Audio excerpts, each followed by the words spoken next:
With that, we bring in CBS Sports combat analyst Brian Campbell for a recap of UFC 321 in Abu Dhabi and BC. Tom Aspinall against Ciryl Gane, and Aspinall retains his heavyweight championship belt because of an accidental eye poke from Gane before the first round ended. What's your reaction to what transpired there? Because there was so much hype going into this fight, and then we don't even get through the entire first round. I know. Look, this is disappointing to say the very least, and obviously not the event ending that the UFC had in mind. But you got to feel here for Tom Aspinall. If it wasn't for bad luck over the past 3 years, he simply wouldn't have any at all. Let's not forget, he overcame a disastrous 2022 knee injury in his first fight with Curtis Blades, missed a year, came back, had to essentially try to navigate around John Jones's title reign, which included Jones being off for more than a year, then coming back to fight a retired Stipe Miocic, and then, as you mentioned earlier, stretching out the negotiations for an Aspinall fight before eventually vacating the title and retiring. Aspinall did not want to sit out the last 15 months, did so in hopes of getting that Jones fight. Now he finally had the opportunity to defend the undisputed title, and we have hijinks once again. Look, this was obviously not an intentional move done by Ciryl Gane here.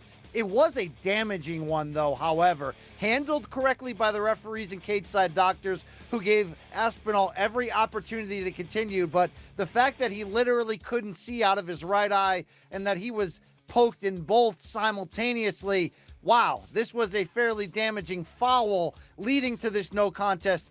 Only the second time in UFC title history that a fight ended this way. Of course, that UFC 214 matchup with John Jones and Daniel Cormier, initially a knockout until John Jones's failed test turned that around. No matter how you slice it, we expect to see these two again, depending on how long Aspinall will be out. But this is yet another setback for the 32-year-old Aspinall, who's been trying to show the world how great he really is. And to that point, BC, Aspinall called it BS after the fight, was actually getting booed by the fans during his post-fight interview. How frustrating is this for Aspinall, who's been out of the octagon for circumstances, as you alluded to, he couldn't control, and now forced out of the title fight because of an eye poke?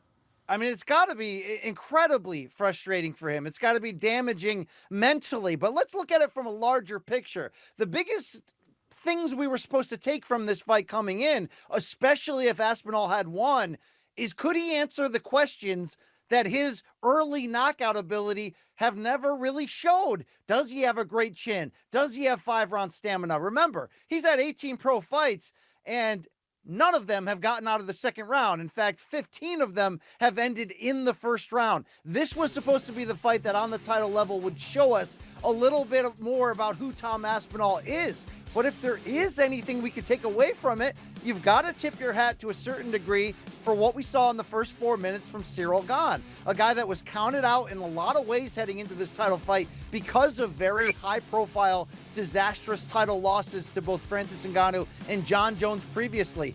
Gane looked fairly good in the opening round. He bloodied the nose of Aspinall. He landed clean strikes. He was frustrating Tom Aspinall in ways we really haven't seen at this level. So not only did Aspinall not have the opportunity to adapt to those and come back and change his game plan, Gane just the same, even if it was of his own accidental, doing, also robbed himself of an opportunity. Maybe this was the night Ciryl Gane was finally going to overcome the big one. Either way, we're not going to find out. Hopefully, Aspinall can get back in there soon, and hopefully the promotion can run this one back, because overall, what does this division need?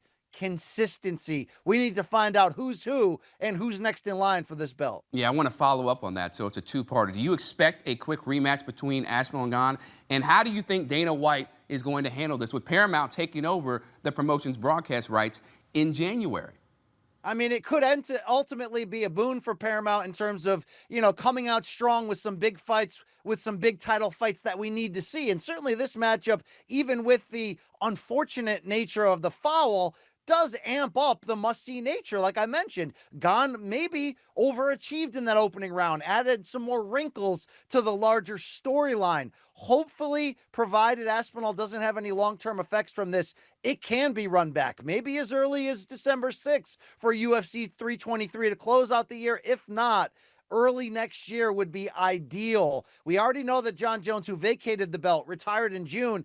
announced like 4 days later that no, suddenly he wants to come back. I don't know if the UFC would give him a title opportunity, but knowing that he's lingering and knowing that light heavyweight champion Alex Pereira, arguably the biggest star in the sport, is outwardly talking about wanting to move up to heavyweight and become, if he can, the first 3-division champion in the promotion's history, there's actually some big fights and big names to be talked about here. We've just got to find out whether Tom Aspinall will successfully defend that title. I guess this technically is a successful defense. We didn't really learn, though, what we were supposed to coming in. Right, and you could see on his face, he didn't see it as a success, right? He was frustrated. He was like, this is BS, because he wanted to finish the full fight and get it done his way. Now, in the co-main event, BC, it was Mackenzie Dern winning UFC gold, a unanimous decision to claim the vacant UFC women's strawweight title. And BC, Dern really took control of this fight in the championship rounds. What impressed you the most about her performance? 2 parts, okay? One thing coming in, we all talked about that Dern, good fighter, explosive fighter at times, no consistency either to her game planning or at times to her technical ability. Well, what does she do here? Number one, she had championship poise out there. It wasn't the cleanest, most beautiful back and forth fight, but it was competitive. And number two, the jab, her boxing ability under her head coach there, Jason Perillo, who has been in and out of her lineup in recent fights. It showed that she needs a coach exactly like that who can game plan and prepare her. She built everything off the jab, which hurt the right eye of Jandiroba early in the fight, and it was her mix of overhand rights and offense that really won her the bout. Yes, Jandiroba had a ton of success taking her down, but with Dern having that strong jiu-jitsu game and with her being active with her guard on the bottom, Jandiroba was never truly able to take advantage of those top position moments. Overall, it was the fact that Dern landed the cleaner and harder strikes, which are a visible thing to score for the judges to see, in which she moved Jandiroba around with those big shots. You got to give her a lot of credit. The poise, the consistency, it's been up and down in recent years, but this is 3 straight victories. No, she didn't have to go through the legend Zhang Weili, who vacated the title. But Mackenzie Dern finally climbed that mountain for a fighter who from day one, they made comparisons to Ronda Rousey. She's been in the spotlight. She's faced all the pressures. Now she's got UFC gold to raise. Dern now a top A division that had been at a standstill because of Zhang Weili's dominant title reign. BC, in your opinion, what's Dern's outlook as the undisputed champ here?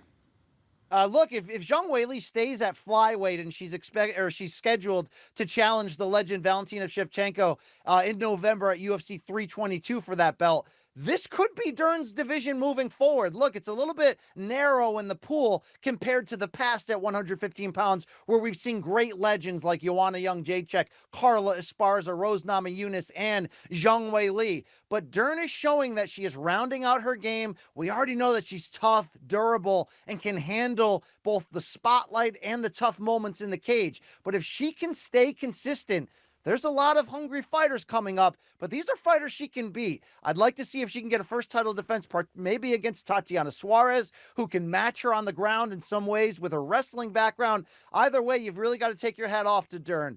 Count it out many times. Never stop trying to get better. And this is what it looks like when you put all the skills together on the biggest night of your career. All right, BC, we always appreciate your insight, man. Take care. Thank you. Next month, the UFC returns to New York City, UFC 322, as BC mentioned, at Madison Square Garden, headlined by a pair of intriguing title fights. In the co-main is going to be the aforementioned Zhang Weili challenging flyweight champion Valentina Shevchenko. In the main event, it's Islam Makhachev, also looking to become a 2-division champion. He takes on welterweight champion Jack Della Maddalena. With the win, Makhachev can also tie Anderson Silva's UFC record of 16 consecutive wins.